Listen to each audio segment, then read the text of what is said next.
영화 리뷰를 가장 영화 리뷰답게 한다고 자부하는 힌덱스입니다. 오늘 리뷰할 영화는 2018년 작품 장 프랑수와 리세 감독의 비독 파리의 황제입니다. 현대 경찰 시스템의 아버지라 불리는 프랑스인 1775년에서 1857년을 살았던 외젠 프랑수와 비독을 주인공으로 한 액션 영화입니다. 주인공 비독은 모니카 벨루치의 전남편으로 유명한 뱅상 카셀이 맡았습니다.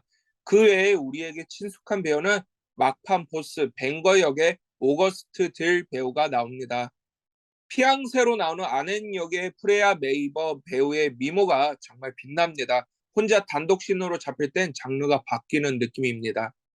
오랜만에 프랑스 액션 영화 보고 싶은 분, 과거 단발 리볼버 액션을 보고 싶은 분, 프레아 메이버의 미모에 빠지고 싶은 분에게 추천드립니다.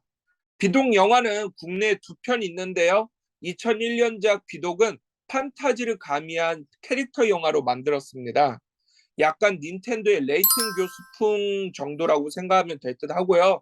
다만 이번 작품은 조금 더 사실적으로 그 시대상에 초점을 맞췄고요. 탐정물을 기대한 분들에겐 실망을 줄 듯 합니다. 영화 보고 오셨다면 같이 리뷰해 볼까요?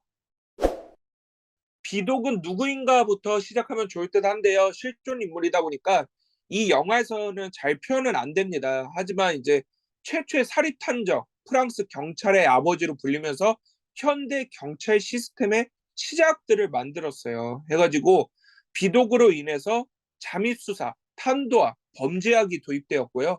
사법경찰, 형사가 도입됐고 위조지폐 방지책 같은 걸 만들었어요.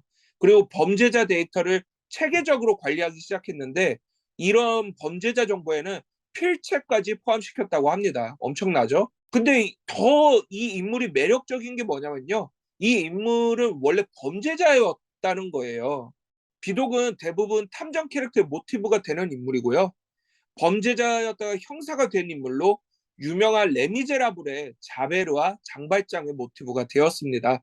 범죄자 시절의 모습은 장발장으로 형사 시절의 모습을 자베르로 표현했다고 합니다. 다만 약간 이런 탐정적인 면모들 이런 뭔가 조금 더 미래지향적인 형사적인 모습들은 이 영화에서는 그렇게 크게 다뤄지지는 않습니다. 영화에서도 보통 뭐 범죄자들의 시각으로 봐야지만 범죄자들을 잡을 수 있다 이런 말까지는 하는데 그 외에 어떤 과학기술적인 그런 면모는 딱히 없었던 것 같아요. 제가 탐정 영화보다는 액션 영화라고 설명을 해드렸는데요. 생각보다 잔인한데 생각외로 액션이 좋습니다. 단발권총 시대의 사격전을 느낄 수 있게 해주고요.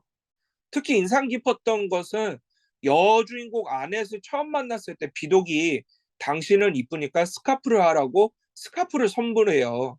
근데 그런 아넷을 스카프에 목 졸라 죽게 만듭니다. 굉장히 비정한 연출이죠. 그런데 또 마지막 보스인 그러니까 아넷을 스카프로 목 졸라 죽인 벵거를 죽일 때 또 벵거를 스카프로 목 졸라 죽여요. 똑같은 스카프인지는 알 수 없지만 어찌 보면은 아넷의 손으로 복수를 함께 해주는 그런 기분, 아넷의 손으로 복수를 한 그런 느낌을 주기 때문에 굉장히 인상적인 연출이었습니다. 거의 말미에 나오는 감옥신에서 비독이 감옥에 직접 들어가서 범죄자들한테 연설을 하는 장면이 있거든요. 근데 이게 처음에는 좀 뜬금포 같았어요. 이거 뭘 이야기하는 건가 했는데 사실 이 비독이라는 인물을 굉장히 극명하게 극적으로 보여주는 가장 대표적인 장면인 것 같아요. 여기서 하는 대사가 뭐냐면은 나는 밀고자도 아니고 배신자도 아니다. 나와 함께 했던 자가 있나? 난 항상 혼자였다. 그러면서 앞서서 대사에서도 나는 계속 혼자 했었다. 나는 혼자 일한다. 이렇게 말을 하는데 단순히 이게 뭐 어떤 의미였을까 이제 생각을 해보니까 이런 말 자체가 본인 스스로 살기 위해서 범죄를 하기는 했지만 그랬을지언정 나는 분명 범죄자들과는 다르다라는 걸 이 대사로 보여주는 거예요. 그러니까 나는 생존을 하기 위해서 범죄를 했지 뭐 정말 요 범죄자들과 무리를 지어가지고 강도 살인을 하고 이런 악인이 아니다라는 걸 나는 이 현실에서 살기 위해서 노력해온 존재라는 것을 보여준 대사라고 볼 수 있습니다. 후반부에 백작 부인이 갑자기 비독을 구하는데요. 이거 왜 구할까? 알 수가 없잖아요. 사실 영화상에서도 크게 설명은 안 해주는데 아마 다른 분들은 어떻게 보셨을지 모르겠지만 아마 백작 부인도 자신처럼 어두운 과거를 지우고 다시 살아보려고 노력하는 비독에게 동병상련을 느껴가지고 이제 구해준 게 아닐까 추측을 해봅니다. 몇몇 웃긴 장면들이 있는데 초반 술집에서 주정뱅이와 군인이 싸우는 씬에서 그래도 동료인 군인이 싸우는데 같은 자리에 있던 동료들이 도와줄 거라 생각했는데 그러지 않고 노래를 꾸준히 부르더라고요. 굉장히 그게 좀 재밌었고요. 마지막에 장관을 기다리는 비독 일행 장면에서 형사가 비독에게 손수건을 주는데 그 손수건으로 신발에 묻은 똥을 닦고 다시 주머니에 넣어요.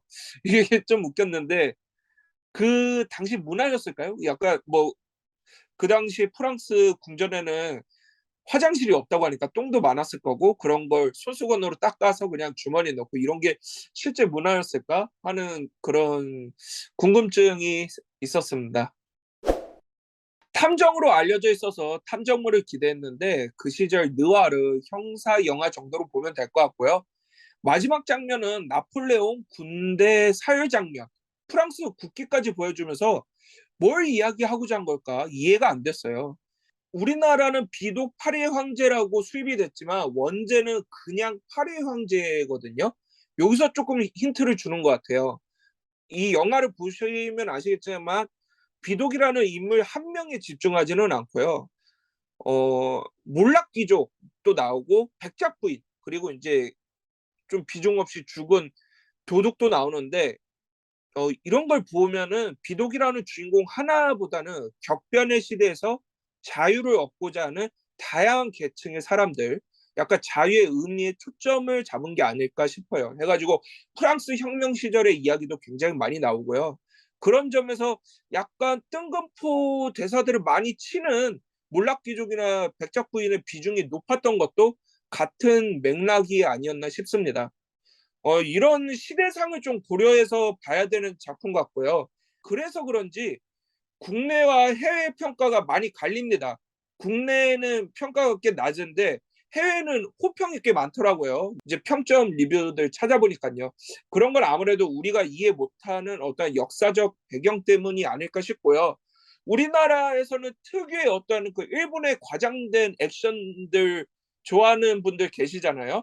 그런 것처럼 해외에서는 또 프랑스 액션을 좋아하는 분들이 계세요. 해가지고 뭔가 프랑스 액션 영화로는 또 하나의 장르를 확립을 한 건데 그런 게 또 인기가 있다 보니까 이 영화도 조금 인기가 그대로 가는 게 아닐까 싶습니다.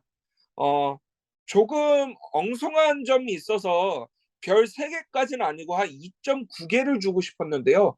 이게 희한하게 영화 다 보고 난 다음에 다음날 또 되새김질하고 되새김질 하니까 꽤 괜찮은 영화였던 것 같더라고요. 그래서 조금 자신 있게 별 3개를 줄 수 있을 만한 영화라고 생각합니다. 저한테 별 3개면은 추천 영화거든요. 한번 어, 리뷰만 보신 분들은 한번 재밌게 한번 보실 수 있으면 좋겠습니다. 이것으로 오늘 리뷰 마치도록 하고요. 구독과 좋아요 부탁드리고요. 또 다른 어떤 영화 뭐 개봉 시기와 전혀 상관없이 그냥 제 취향대로 본 영화 전부 리뷰하고 있는데 많은 기대 부탁드립니다. 오늘은 여기까지 손도끼로 팍팍